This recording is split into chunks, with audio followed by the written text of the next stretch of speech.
perilous times have come. There's already those in tribulation. The fullness of times won't be long. We're lovers of self more than lovers of God. And there's pride in the hearts of everyone.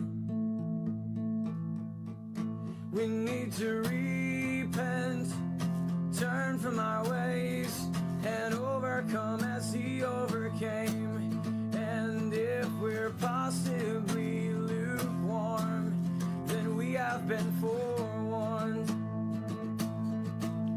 We need to repent, turn from our ways, and overcome as He overcame. And if we're possibly lukewarm, then we have been forewarned.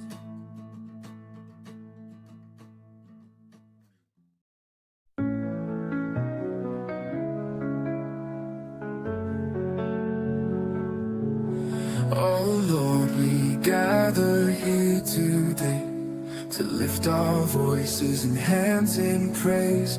Your love surrounds us, never fades. We worship You, our souls ablaze. Holy is Your name, forever we proclaim. Hallelujah, hallelujah, we sing to the King of all. Hallelujah, hallelujah, our hearts in awe. Oh, oh, oh, oh, oh, oh, oh, oh, our hearts in awe. Presence, we find peace and grace. Your mercy covers us like a warm embrace. We offer our lives a living sacrifice. Our faith in You will never die. Your light shines bright, guiding us through the night. Hallelujah, hallelujah, we sing to the King of all. Hallelujah, hallelujah, our hearts in awe. Oh, oh, oh, oh, oh, hearts in awe, our hearts in awe.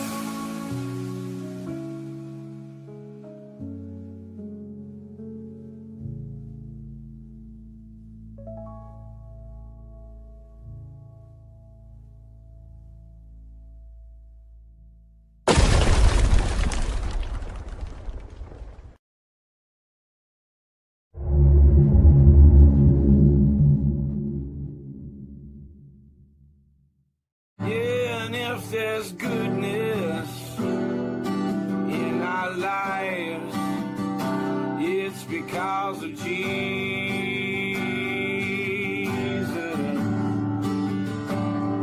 And if our bodies are a living sacrifice, it's an offering to Him alone.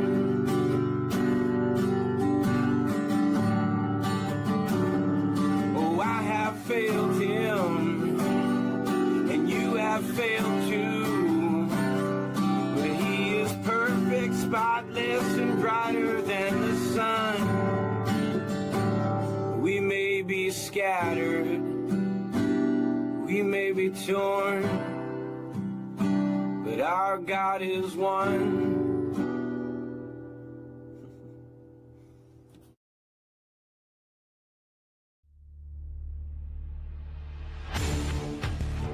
From the Big Bang Theory to the creationalist view of this planet, from the stars and moons and all the galaxies, to where did humanity get its origins? Who is Jesus? And is he really God? And who are the angels? Do demons really exist? And if so, what are they? Really? I'm James. And this is Kenner. And this is Double-Minded Conversations Down the Rabbit Hole.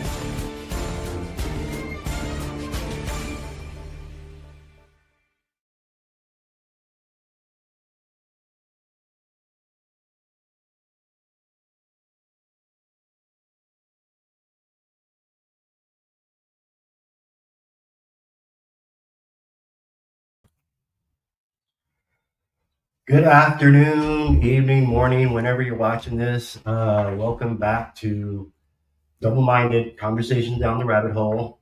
I'm James. I'm Kenner. I'm Nick.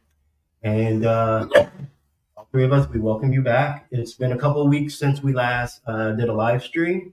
We had some scheduling mix-up around the Mother's Day holiday, so we didn't go live that weekend. And then actually the very next day, after Mother's Day, I had dental surgery.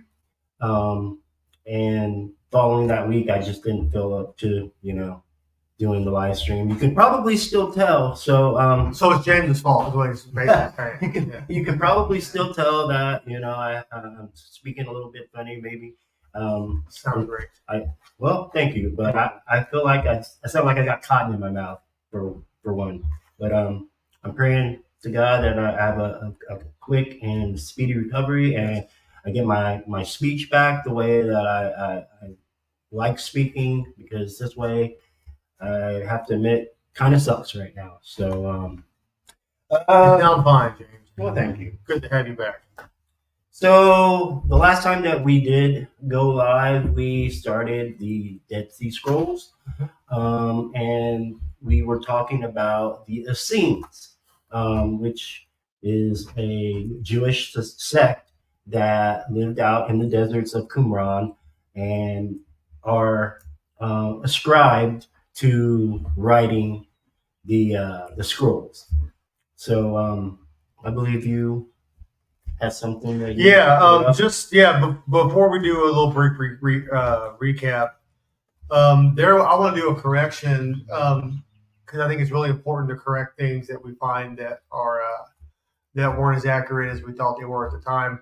I had mentioned in a previous show, I forget which episode it was, but that said that there are lots of similarities between the way the Essenes ran their group, and compared that to how the disciples, with Jesus being the leader, and he had 12 disciples, and he had 3 of his inner circle.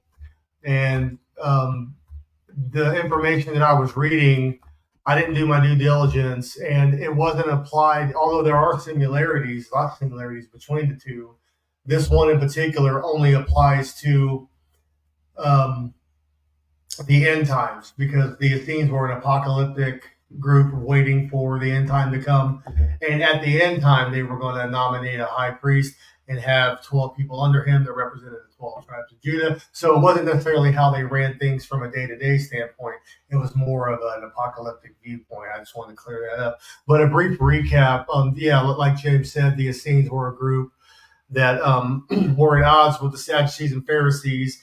They didn't believe that the high priest was actually supposed to be the high priest, because it's supposed to be a Levite, right? They're all priests. Mm-hmm.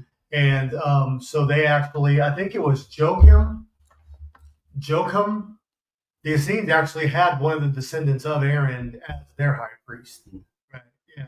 And I just want to clear that up. And we've got a bunch of things to go over today. Do you want to kick us off? Oh, yeah. Let's get started.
All right. So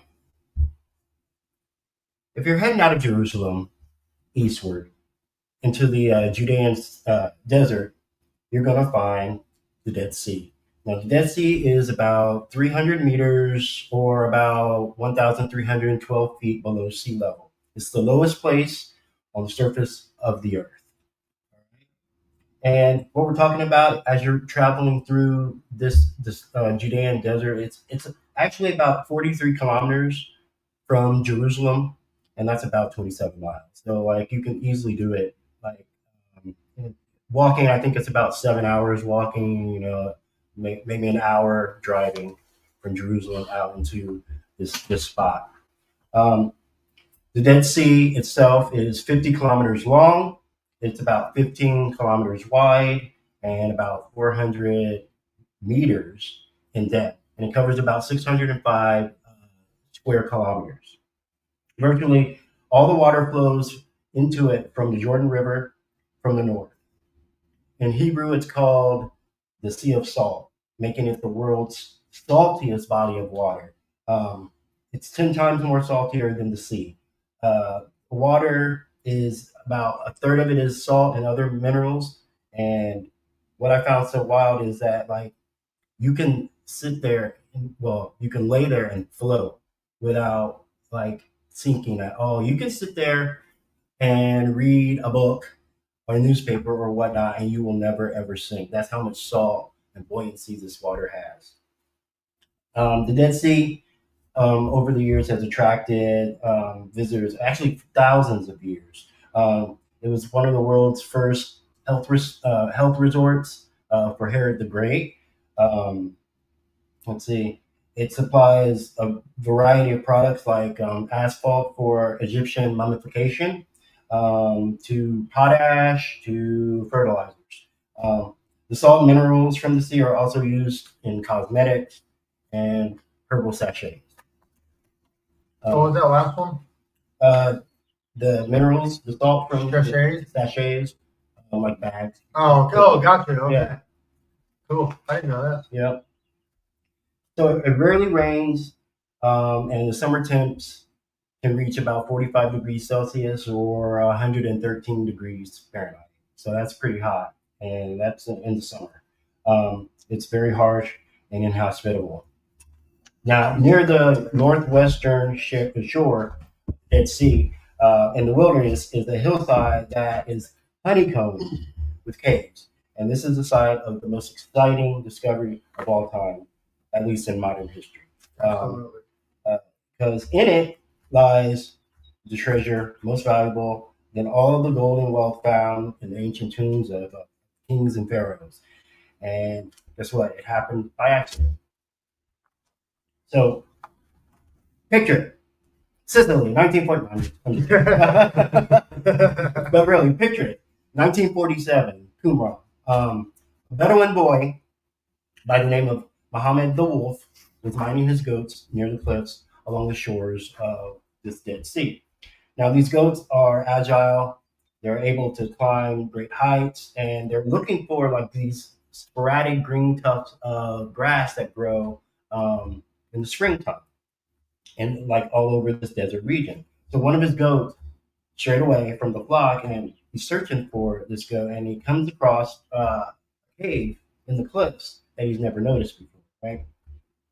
So he's like, maybe, his goat took refuge in that cave to get out of the sun to escape the heat. So he picks up the stone and he chucks it into that cave. And instead of hearing the stone against stone, he hears the echo of shattering pottery and he runs away in fear. So this Mohammed the Wolf, he belonged to a group of Bedouin smugglers from the Tamara tribe. Tamara tribe, yes. And they were trying to get their livestock and other goods out of Jordan into Palestine. So they're on their way to Bethlehem to sell their goods on the black market. They decided to take a detour far south to the northern shores of the Dead Sea to avoid crossing the Jordan Bridge because there's custom officers and they've got guns.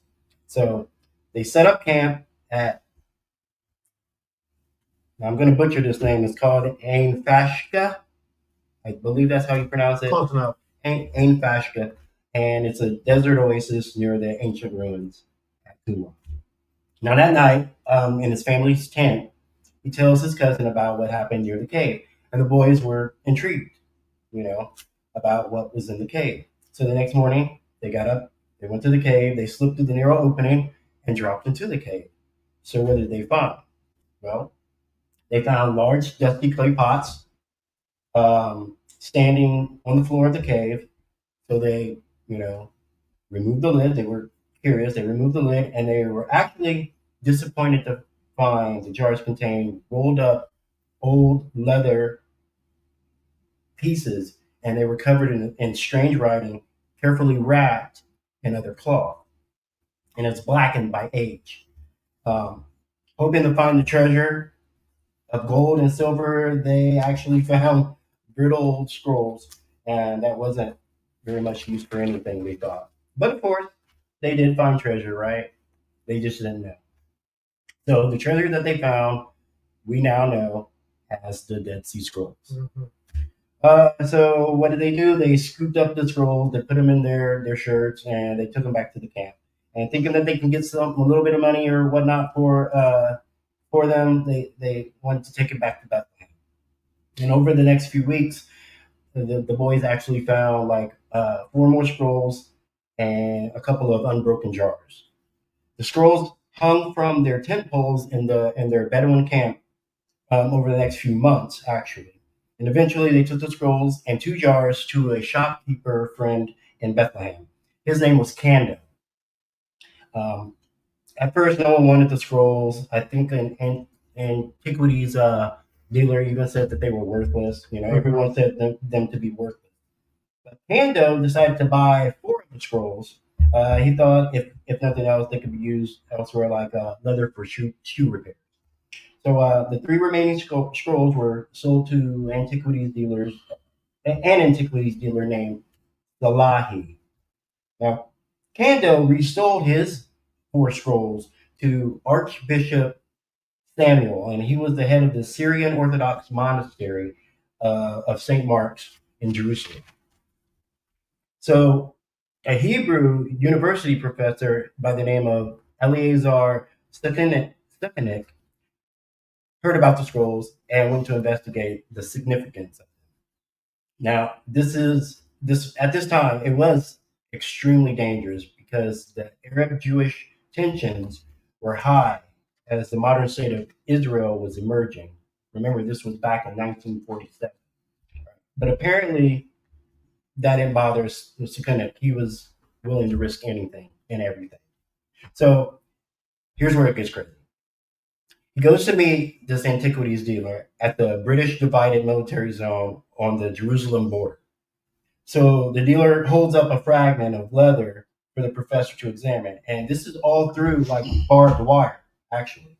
So he's examining this piece of this fragment of the scroll, and he recognized the ancient Hebrew writing on it. He wanted to see more. He traveled with that dealer to the Arab Bethlehem to Salahi, who had the first 3 scrolls.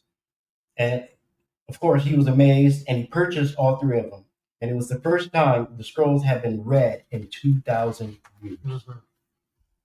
So, as the tensions and the region burst into war, the archbishop smuggled the 4 remaining scrolls from Jerusalem to America, actually, where he advertised them in the Wall Street Journal and in a classified ad.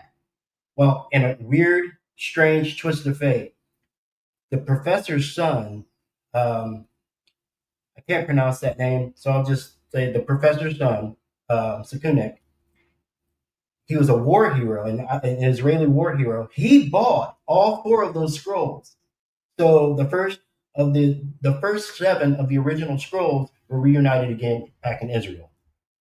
Now, when the news reached the Bedouins and their friends that the scrolls were actually valuable, hundreds of them, they treasure hunters basically, rushed to the area near the Dead Sea. They were searching everywhere that they could to find more of these scrolls.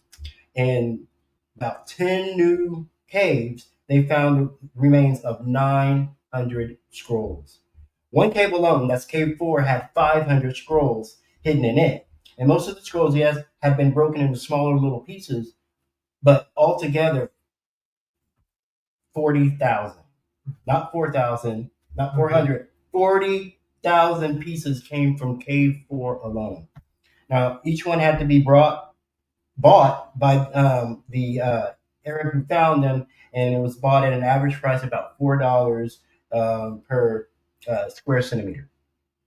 So the thousands of fragments were brought to the Rockefeller Museum in Jerusalem, laid out in the courtyard and sorted. Then specialists began this long and tedious task of piecing the scrolls back together and deciphering their strange writing. And it was an ancient form of Hebrew. Archaeologists returned to the shoreline and re-explored the area. They found a cave that contained an unusual scroll. Now, this scroll in particular was 3 strips of finely beaten copper that had been inscribed and rolled up into a scroll. And as they searched the caves, they found more fragments. They realized these scrolls had been a part of a large library. About 100 meters from this cave, cave 4, they found the largest cache of small fragments and some old ruins these ruins had actually been on a map for decades. And these ruins were mistakenly assumed to be an old Roman camp or fort. But the archaeologists did some excavating and revealing that the ruins had been a monastery of the Jewish sect around the time of Jesus, the Essenes, which we talked about last time. And these ruins were where they lived in seclusion, copying out the Bible and other texts. So, in the June of 68 AD, the writing and the copying here in those ruins of Qumran had stopped forever. During the first Jewish revolt against Rome, on the way to attack Jerusalem, the Roman armies destroyed the Essene settlement at Qumran. The ones that could escape had just enough time to hide the scrolls in those caves in the nearby cliffside before they fled from the Romans, probably hoping that after the Romans were gone, these scrolls could be rescued. Some of the scrolls perished to landslides or dampness, but many survived and lay undisturbed in the desert caves for almost 2,000 years before becoming the greatest manuscript discovery in history. And I would have to agree with that too. Yeah, I'd say Nag Hammadi is probably a close second. Yeah. The majority of the scrolls were biblical manuscripts, copies of the Hebrew Bible and Old Testament.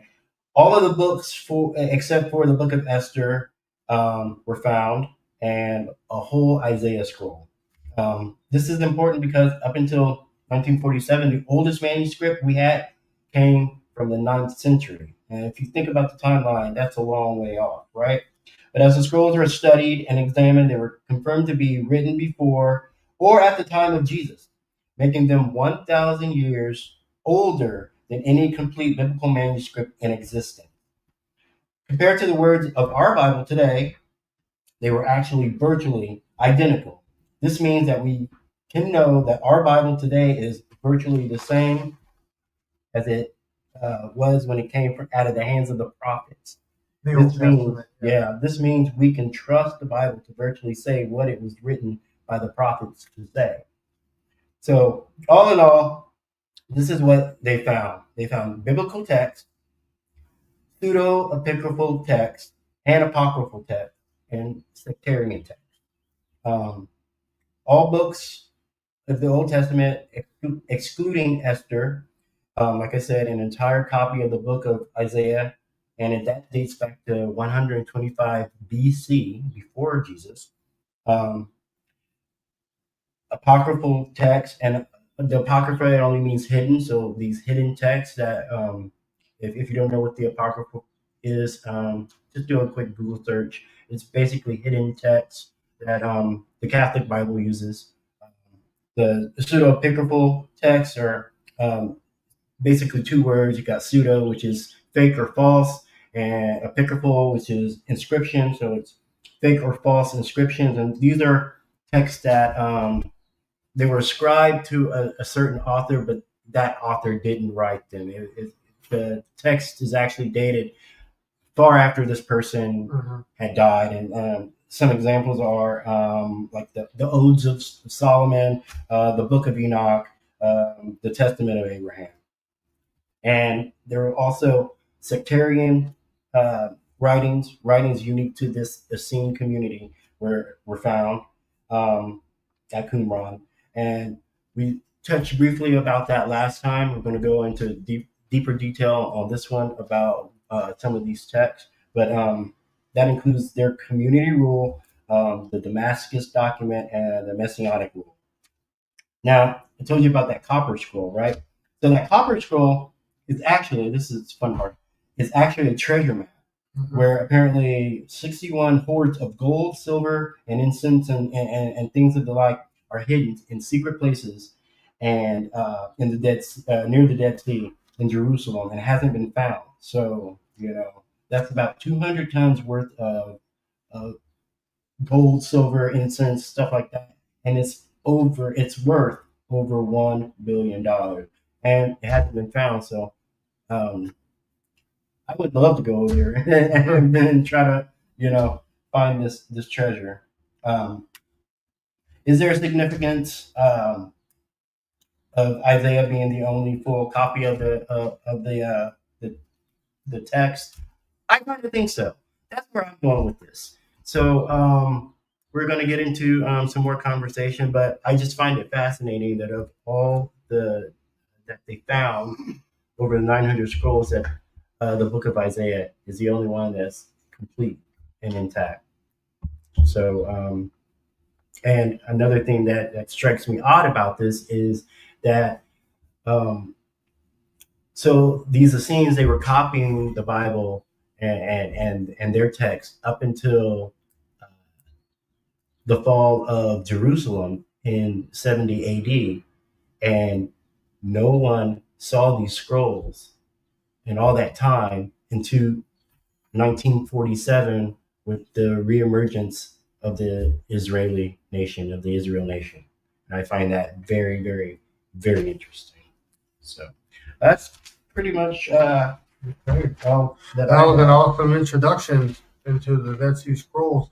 A couple things that's come about of late. They actually did find a fragment of Esther in the caves. They actually did find one. Oh, really? Yeah, this is a recent discovery. Oh, wow. And the copper scroll, some were claiming that to be King Solomon's treasure that was moved along with the ark and etc. So there's some are saying that the ark could actually be part of it too. Now you brought up something that was interesting. I thought the Testament of Abraham and that pseudepigraphal. I find an interesting topic of conversation because when Jesus was talking to the Sadducees and Pharisees, when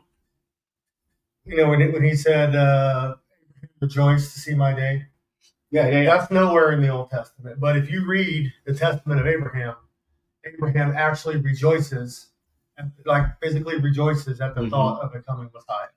Okay. And so Jesus actually quoted, not directly saying this came from the Testament of Abraham, but nonetheless, Jesus was aware of that story of Abraham rejoicing for the coming Messiah, and that is in the Testament. So I find that really. Have you seen that? I have. Yeah, Oh. That's very interesting. Okay. Yeah. Okay. The Isaiah scroll being the only intact copy, I think. That can go either way. The way they did things back in antiquity was whatever book was cherished the most was copied the most, like a favorite, right? Like a favorite movie, everybody would have a copy of that favorite movie, right? Right. So the Isaiah scroll, I believe, this is what I believe, that intact scroll, I believe, would have been cherished above all the other scrolls, and I believe that to be the main scroll that all the other scrolls were copied from. And I believe that's what I think. I think that's really an interesting point, that like of all of the books, Isaiah is the only one that's right. Right, and it was also the one that was copied the most times. Okay. The second one, a close second, was the Book of Enoch. Why do you think that is? Enoch. There are some people who will say that Enoch was actually an orally transmitted story through generation. just like the Testament of Abraham was an oral story, and like everything was done orally back then. It was actually forbidden to be written down. At a certain point in time, a high priest decided to go ahead and write all these things down. And it's also important to note that no New Testament scripture was found at the Dead Sea Scrolls. For obvious reasons. Right. I mean, we're talking BC, you know what I mean? And let's see. One interesting thing I find about the Essenes is that there were other scrolls that were part of the catalog there. Mm-hmm. Only about half of the scrolls that were found were biblical text. The rest of them was written by the Essenes, talking about their day-to-day life. You mentioned the community rule. Mm-hmm. That's absolutely right, kind of their day-to-day operations. But they had a couple other scrolls that were very interesting. One that they had was the War Scroll. Mm-hmm. And the War Scroll was an apocalyptic scroll that talked about a final battle between good and evil, the sons of light versus the sons of darkness. Yeah. And they considered themselves to be those sons of light. Because remember, they rejected the high priest, not only their claim because of they're not Levites, they're not part of the Levitical line, they rejected their claim, and they also rejected several of their interpretations of the law, right? Which is why they broke off and did their own thing. But one interesting thing is that in the War Scroll, if you put, and I challenge everyone watching this to do this, if you take the War Scroll next to Revelation, I mean, it's impossible to say that John didn't know about the War Scroll. It's impossible. I mean, everything from the 7 stages of the war, right? To the sons of light defeating darkness. And another interesting thing is they had a scroll called the Melchizedek scroll. And I think if you want to look that up, it's called 11Q MELCH, if people want to Google that and look that up. But it's very interesting, and it actually says that Melchizedek at sometimes is given like a divine name, right? Mm-hmm. Like attributed to God himself, kind of like the angel of the Lord. Some would argue Jesus, and things like that. But I find that very interesting because that's the only writing we have other than Enoch speaking about Melchizedek, other than Genesis, because the book of Enoch talks about the origins of Melchizedek and where he was at, where he was placed in the garden. I just find that interesting that wasn't part of the biblical canon. I think we should do a show on the Council of Nicaea and the biblical canon controversy. I think that would be an awesome show. But anyways, and there's lots of similarities. Like if you go to Luke 16:18, it talks about the sons of light. Right, the sons of light. We are children of light. We are sons of light. They also speak about it in John 12:36 and verse 50 of John 12:36 and John 12:50. So it's a good correlation between. I believe. I mean, I got lots of examples of how the disciples, not only in their letters but in their day-to-day life, how they were very, very similar with the Essene movement. And we know that Jesus was very close to John the Baptist. And I know we touched on this last show about John possibly being a member of the Essenes, which I lean more toward that way than the other way. What did you say, Luke what? Luke 16:18. 18. Yeah. So Luke 16:18 actually says, you going to pull that up? Yeah, I'm going to pull it up. Okay. Whoever, that's not it. Oh, yeah, no, that's right. I'm sorry. Another big, you can leave that for a minute if you would. Another big thing about the Essenes was that not a lot of the men married, right? And some of them did, but the majority of the Essenes did not marry. And a lot of biblical scholars argue that the reason why was because they were actually thinking they were in the last days. They were ready, kind of like how Paul is an apocalyptic guy too, thought that everything was going to happen now, didn't marry. But if you read that, it says whoever divorces his wife and commits adultery, whoever marries her, divorces her, and commits adultery. Okay, I don't know why I brought that up, other than maybe it was just to jog my memory of why they got divorced and why they wouldn't remarry, because they thought the end time was near. Well, you said something about the sons of light. Yeah, go to 1 Thessalonians 5:5. Okay. 5:5. Yeah, 5:5 through 11. That's Mohicans? It'll find it. Yeah. They'll find it. Oh no. Won't either. No. So, but I would just put in 1 Thessalonians 5 and read the whole. It'll bring up the whole chapter, and then we can scroll down. But it's very interesting, and Jesus also talks about the sons of light. The sons of light's also mentioned in Revelation by John. So 5:5 through 11. You are sons of light and sons of the day. We are not of the night nor of darkness. Therefore, let us not sleep as others do. Let us watch and be sober. For those who sleep, sleep at night, and those who get drunk are drunk at night. But let us who of the day be sober, putting on the breastplate of faith and love as a helmet of the hope of salvation. That kind of sounds like Ephesians talking about the armor of God. Mm-hmm. Yeah. But I find that interesting. Like these sons of the first mentions you have of sons of light was 400 years before the New Testament, before Paul even started writing, right? Mm-hmm. So I find that interesting that they saw themselves as the sons of light. They were also getting ready for a battle between good and evil. Melchizedek was going to be like a archangel Michael figure leading the heavenly army. That's in the Melchizedek scroll. It's 11Q MLCH. But it's very, very.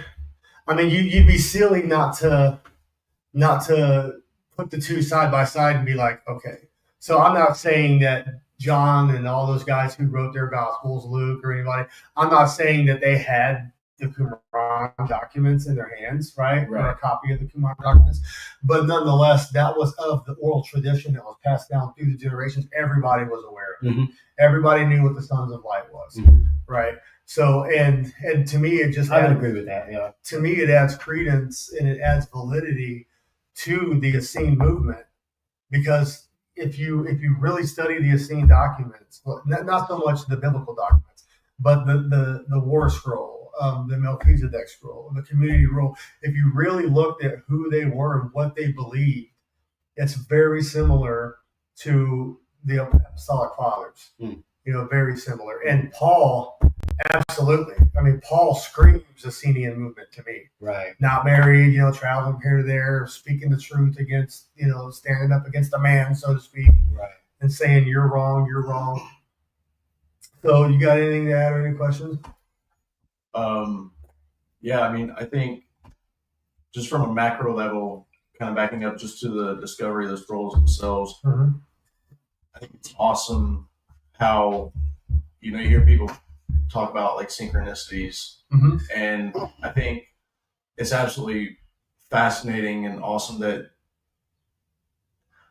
a series of events came to fruition which brought these to our attention, and without these, who knows where our level of education would be on it. And that's the most important takeaway from it, I think. What are the odds that it was an accident? Right. And these things were hidden for a reason. They were an accident. They were hidden for a reason, and that's what I was getting at. They were found for a reason. Exactly. And it makes me wonder also, who was it that was quaking in their boots at the discovery of these things?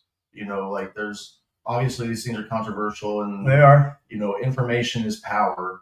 And so in a world that seems to be, at least until very, very recently, seemed to be going down a path of atheism and unbelief, out of everything that can happen, these things are discovered and help people like myself who until very recently had only like a history level of knowledge about these kind of things. It's just fascinating to see the impact that they've had. And absolutely. And you're absolutely right. Who would have been shaking in their boots? We're going to get into some dark side of the scrolls here in a minute. I don't want to go down too many conspiracy theories, but we'll just try to stick with the facts that we do have. It's important to note that the Dead Sea Scrolls were not all written in one language, right? There were multiple languages. And there are several reasons that could be, but I would like it to be. It doesn't necessarily mean that it's true, but I would like it to mean that they were spreading this news to people who weren't part of the Jewish sect, who weren't part of the Jewish people. why else would they have a copy of something in another language where that language doesn't even believe, like you've got some Greek manuscripts there. I don't know if it was Koine or if it was classical Greek. I also would like to do a show on classical Greek and Koine Greek and what those two terms mean. We can get into that sometime.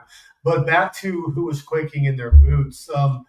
One thing that I didn't speak on the last two shows and that you didn't speak on, and that was an awesome introduction, by the way. That was right on. But to add, I would add a caveat to that, being that the Catholic Church. So let me start over. So you have the Bedouins finding it, right? They sold it, and some fragments were sold for $20, $50, whatever it was. And then once somebody came in and seen it, and then when they started making noise, and they got an actual archaeological dig to go there and find it, they found a lot of scrolls. I mean, it's up in the thousands. I don't know what number you said, but I know that It's at about 900 scrolls, but it's the fragment. The fragments, right? That's it. Right. Well, the fragment to me, 40,000.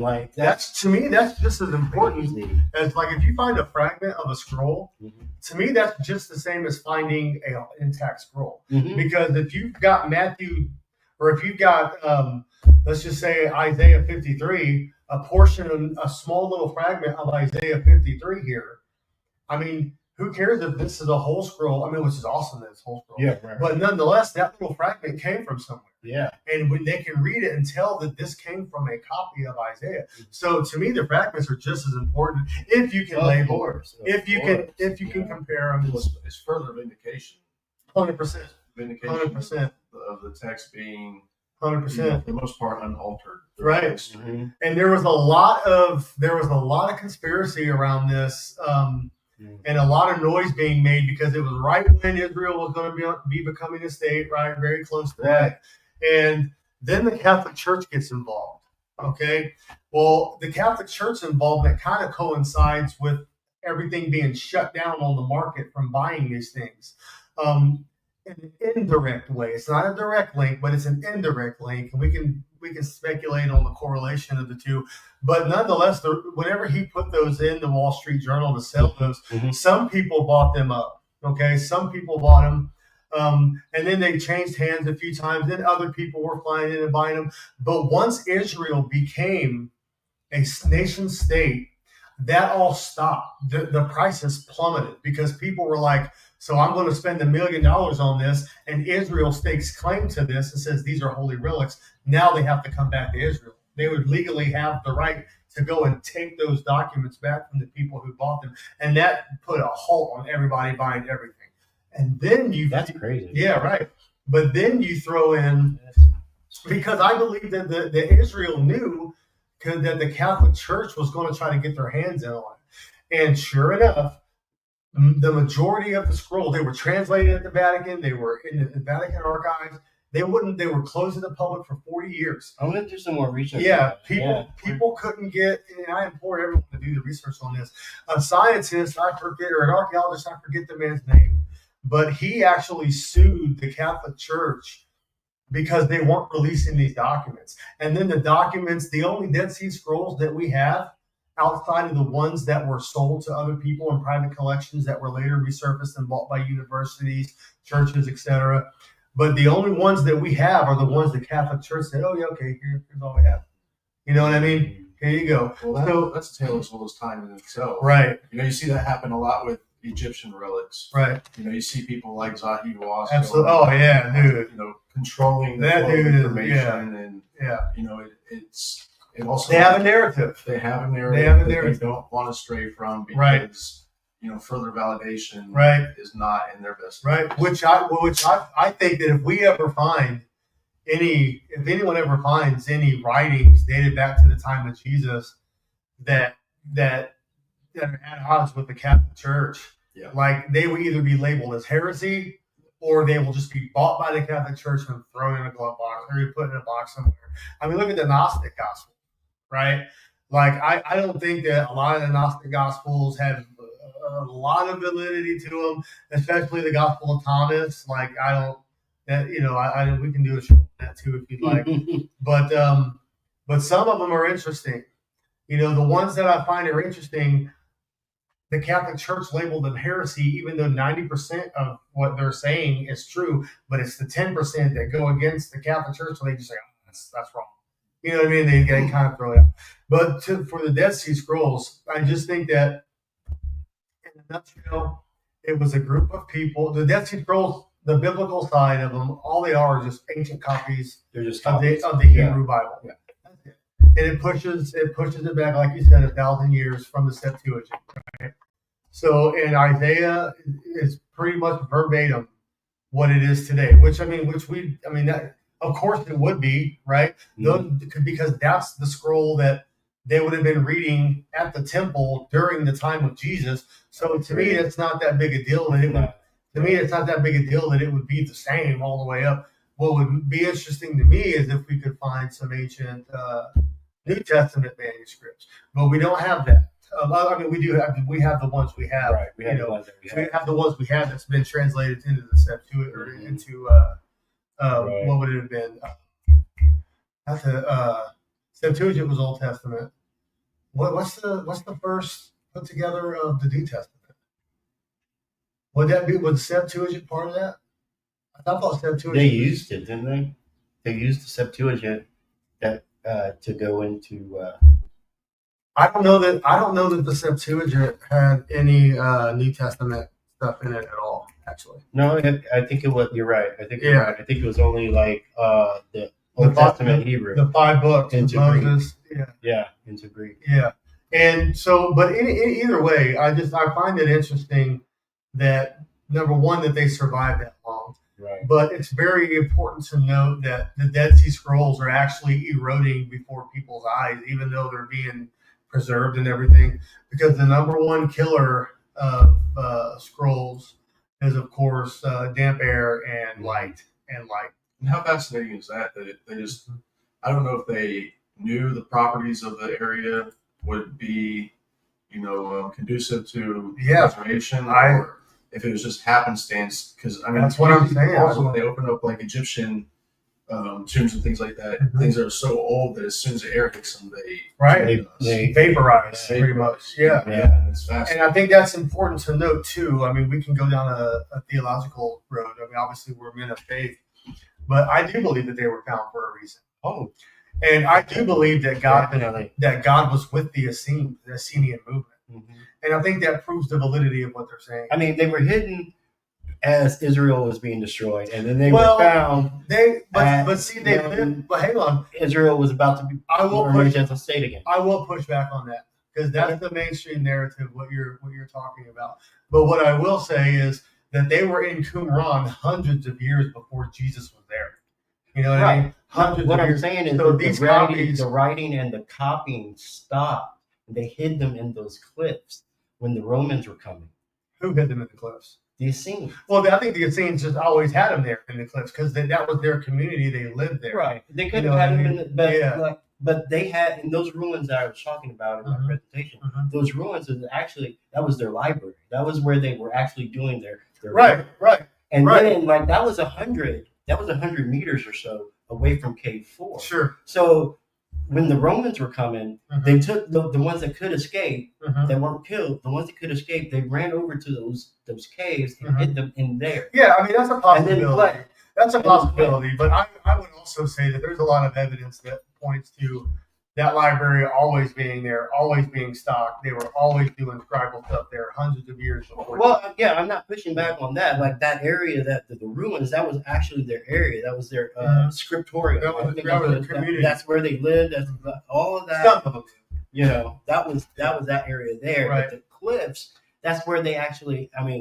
They just went and they hit them in there real quick, thinking that they were going to come back to it. Sure, that makes sense. If they survived this attack from the Romans, they were just going to go back. That could be, but I find it interesting that so I don't think they ever had a chance to go back. Well, of course not. Yeah. I don't think that it mattered. To me personally, I don't think that it mattered because their Messiah had already arrived. I don't think that mattered to them. You know what I mean? Like, okay. Who cares about all this? Just like the Jews who follow Jesus, who cares about all this stuff we've been taught? We have the Messiah now, and he teaches a different thing. Well, kind of a different thing. But actually, if you want to be honest, all Jesus taught was Old Testament. Yeah. To be honest, I have yeah, a question. sure. When it comes to the discovery of the scrolls and them being in the possession of the Vatican for so long, is there anything that seems to be missing? They don't know. They don't know. So Like we don't know. Yeah, I mean we don't. Context. We don't know. Yeah, we don't know.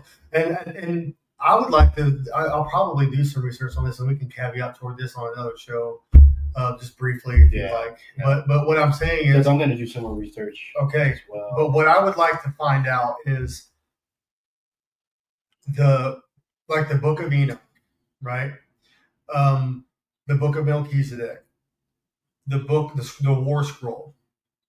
I would like to know, were these original documents purchased by the Vatican and then re-released by the Vatican, or were these some of the ones that were kind of sold under the nose of everybody and then resurfaced? I think it'd be interesting to find, right? Because to me, because I would like to find out if, like, the War Scroll, the Community Rule, the Book of Enoch, the old book, Isaiah is harmless to Christian or to the Catholic Church, but the Sons of Light, like all of these things, I would like to know if the War Scroll and the Community Rule were some of the documents that were purchased by the Vatican Church or brought to the Vatican Church and then released by the Vatican Church, or were these documents part of the collective trove that was sold privately before the Catholic Church got involved?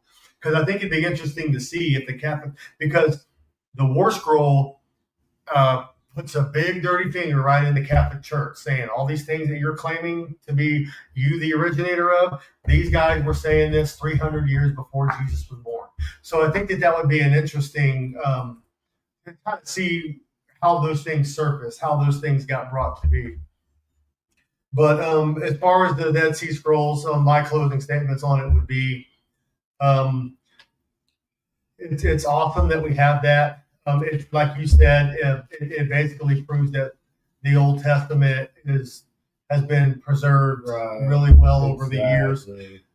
Maybe not over the years, but at least from the Dead Sea Scrolls to the Septuagint, they were spot on. So we know that those are the scrolls that the priest was reading in the temple. Right. We know we got the same Old Testament they had. Well, I don't know, the Jews kind of take out Isaiah 53. Don't let their people read that. But anyway, that's for another show. But I think it's really, really cool. I don't think Ben Shapiro is going to come join the show anytime soon. Well, you never know. But I think it's just really cool that we can trace this stuff all the way back there. But it's also important to put out there, these only go back to 300 BC. You know what I mean? Mm-hmm. And that's the oldest date that they have. So some of them could have been written in between there and the birth of Christ, or destruction of the temple, like you were saying, somewhere in that time period. But I would love to find something else.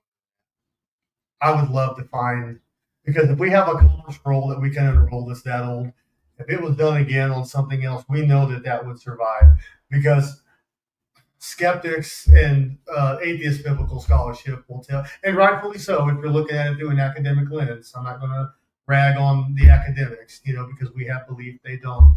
But what I will say is they do have a leg to stand on when the oldest copies that we have of our Bible only go back to 300 AD.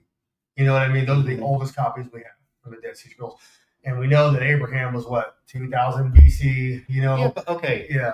I get that, but what about all these other texts that are like secular texts and stuff like that like don't even compare to the Bible, that they don't have copies that go but yet they consider them scholarship. Right. Exactly. Yeah. I'm with you on that. But I'm looking at it from an objective lens of saying, okay, because I'm a believer, and you got someone like Dan McClellan, who ironically enough is a believer. You know what I'm saying? He is a member of the LDS, the Latter-day Saints.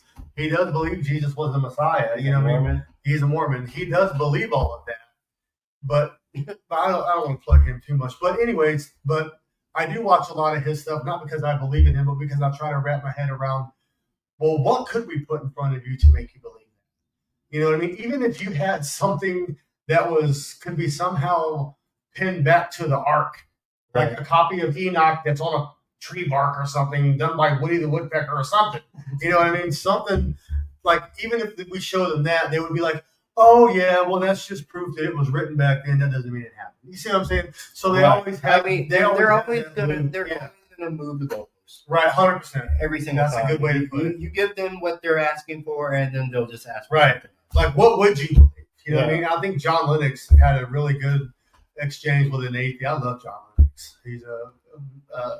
He's got his doctorate of mathematics from Oxford. He's a Christian. He's always going against atheists. And that's all you have to do with them is just ask, well, what will you take? What Right. will you accept? And that's what he said. And then some guy said, well, I guess if Jesus came to me and said, do this, do that, do this, you're a believer.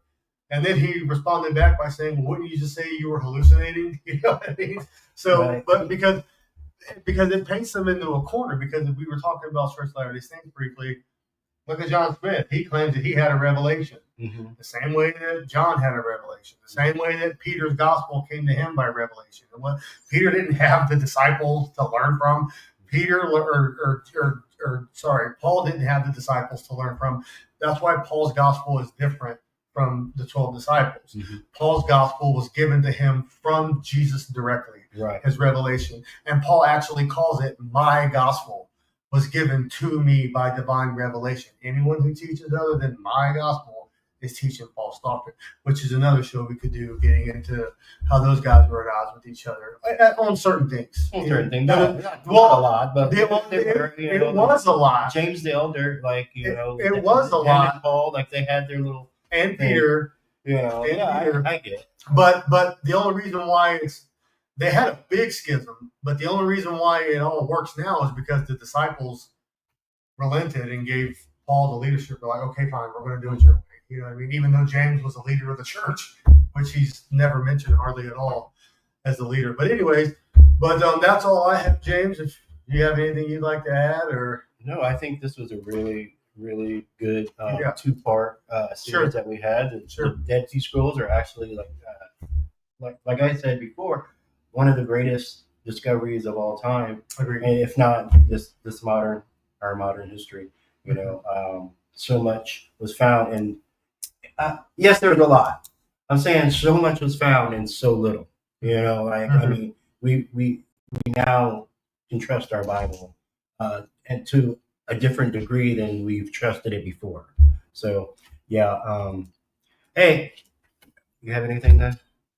I would just say that there are a million reasons why it's an exciting time to be alive Sure. right now. We're seeing so right, many right, things in so many areas coming to light. Mm-hmm. With new technology, Mhm. with new ways of dispensing information. It's Yes, such sir. an exciting time to be alive, Yes, and it makes me wonder what's out there that's waiting to be discovered. Sure. And I'm really excited to see where this is going, and it's a really exciting time to be alive. Mm-hmm. The And- fullness of time. That's right. And then I would just add one thing to what you said. You're absolutely right. It does prove that the Old Testament is pretty much verbatim from back then, from the Dead Sea Scrolls to the Old Testament that we have today, Mhm. which is basically just the Jewish Bible, right? Right. That's all what it is. Hebrew. Right, a Hebrew Bible.